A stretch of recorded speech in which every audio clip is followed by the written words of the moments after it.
Hello and good afternoon, friends. Today I want to talk to you about the pressure in your pressure tank for your well and why is the correct amount of air pressure super important to maintaining your system. Let's get into it. All right, so what we're looking at is the pressure tank, right? So if we look over here, we're gonna have air up top, water in the bottom, and there's gonna be a bladder in between. So what'll happen is we have our pump in the well that's actually going to push the water through that pipe and into the pressure tank. And then basically how this works is that switch is going to control when the pump turns on and off. This particular situation, this is a 30-50 switch.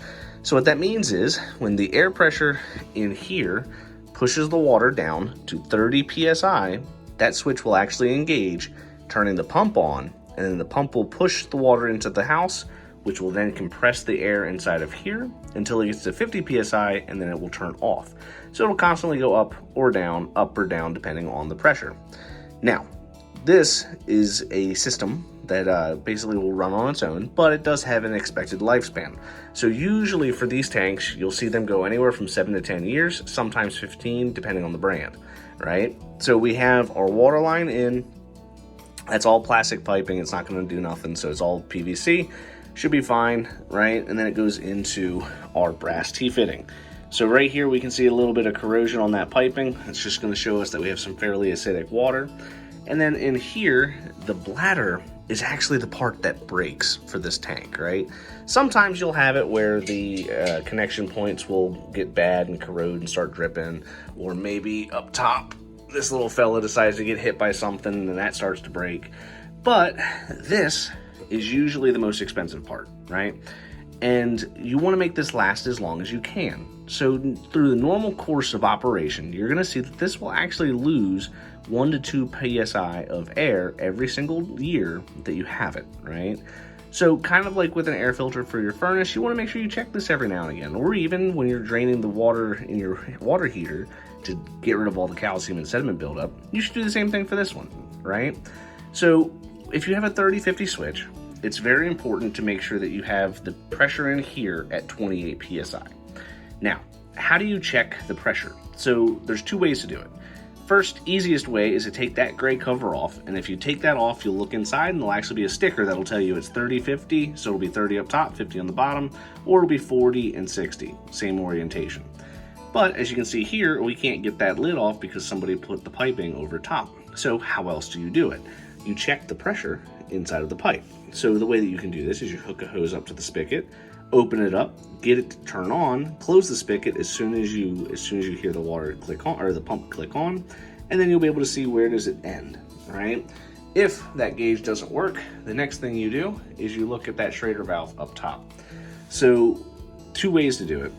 This is the easiest way for a homeowner, but the other way also works too.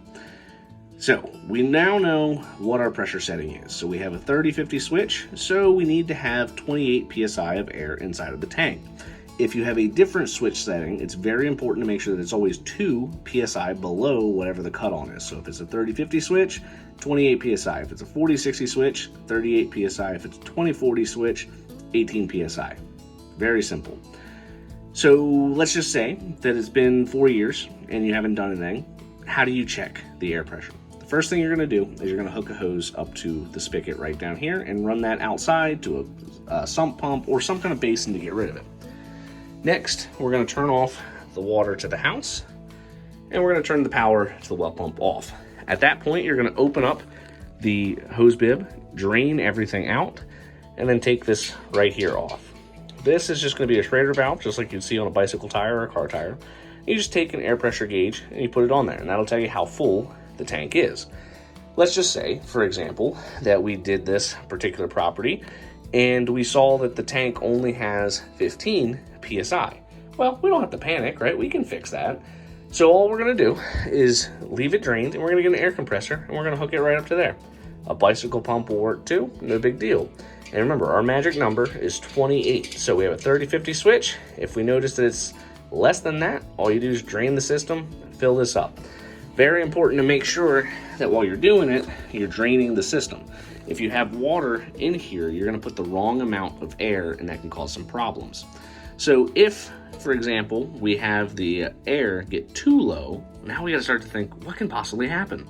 The most common issue that'll happen if you let the air pressure get too low in your pressure tank is that you're gonna overexpand the bladder, right? As these systems go, it's not smart. It's not a very smart piece of equipment. It's all analog. It's just basically going to pump until it gets to 60 PSI or 50 PSI, regardless of how much air is actually in that tank. So the problem is if you don't have enough air, that bladder will overexpand and eventually it'll rupture. When that bladder ruptures, you're done. It's time to replace that tank. And those tanks can be expensive, right? So at least in our area, it can be anywhere from $1,400 to $3,000, depending on the size, style, and who puts it in, right? So by doing this really, really easy task, you can save yourself thousands of dollars. Let me know below, how often do you check your pressure tank? Have you ever checked your pressure tank? Do you actually drain your water heater like you're supposed to? I bet most people don't, right? So this is super easy. Any homeowner can do it. If it's something that scares you, because some people get scared about plumbing, and that's okay.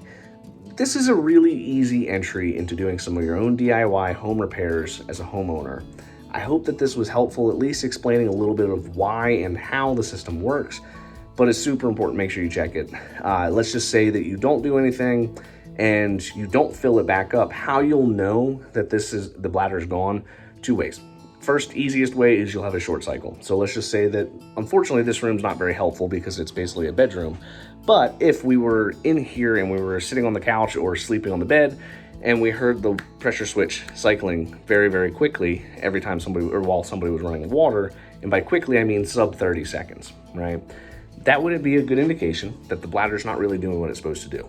Now, if you don't have a bedroom or if you're not in this room, how would you notice? Usually it's going to be something to do with the pressure in the house. So you'll see that the water kind of pulsates. It'll speed up real quick, it'll decrease real quick. Speed up real quick, decrease real quick. And at that point, you can walk over and check your pressure tank. How you can really check is you just press the Schrader valve, water will usually shoot out, and it's time to replace it.